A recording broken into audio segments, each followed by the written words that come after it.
हठ योग के पश्चात अब एक एक करके यम, नियम, आसन, प्राणायाम, प्रत्याहार, धारणा, ध्यान और समाधि, उन सब अष्टांग योग के अंग आपको सिद्ध करने होंगे।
गोपाल योगी जी, मुझे समाधि की अवस्था तक अष्टांग योग का प्रशिक्षण देने के लिए धन्यवाद। यह तो आपकी मनुष्य लीला है प्रभु, कि मुझे आपकी भक्ति का अवसर देने के लिए आपने 12 मास तक मुझसे अष्टांग योग की शिक्षा लेने का यह प्रसंग उपस्थित कर दिया। अन्यथा आपके योग से परे और कोई योग ही नहीं है प्रभु। आप तो सर्वोच्च साध्य ऐसे परमात्मा है।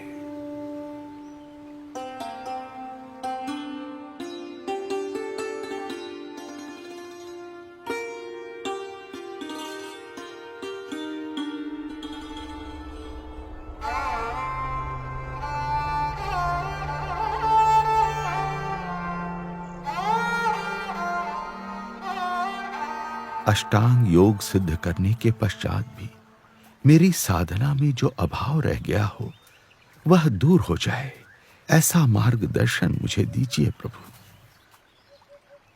अष्टांग योग का फल निर्विकल्प समाधि की स्थिति है, पर माया के प्रभाव से उस स्थिति में भी बाधाएं आ सकती हैं। इसीलिए निर्बाध और परम कल्याण के लिए परमात्मा की कृपा से ब्रह्म के साथ अपने आत्मा की एकता करके शुद्ध गुणातीत ब्राह्मी स्थिति को प्राप्त करके परब्रह्म की भक्ति करना अति आवश्यक है।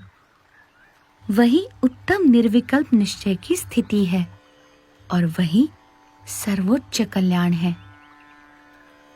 आपने अतिशय कृपा करके मुझे ऐसे दुर्लभ और नवीनतम दर्शन का प्रशिक्षण दिया है प्रभु। मेरे अंतर में आप ही का स्वरूप स्थित हो गया है नीलकंठ वर्णी। मुझे देह भाव की विस्मृति हो रही है। आपकी कृपा से मैं कृतकृत्य हूं नीलकंठ वर्णी।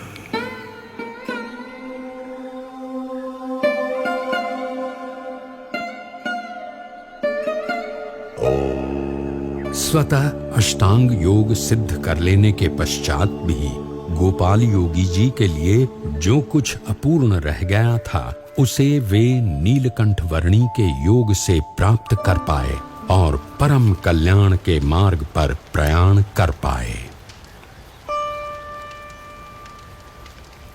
पृथ्वी पर कई ऐसे जीव थे जो अष्टांग योग जैसी उच्च साधना तो नहीं कर पा रहे थे, पर किसी न किसी प्रकार से मोक्ष प्राप्ति के प्रयास तो अवश्य कर रहे थे।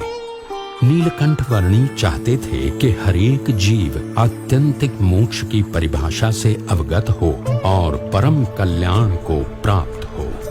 इसी उद्देश्य की पूर्ति के लिए पश्चिम दिशा में जाकर बसने के संकल्प के साथ नीलकंठ वर्णी बढ़ चले अपनी अनंत कल्याण यात्रा के अगले पड़ाव पोखरा से होते हुए काठमांडू की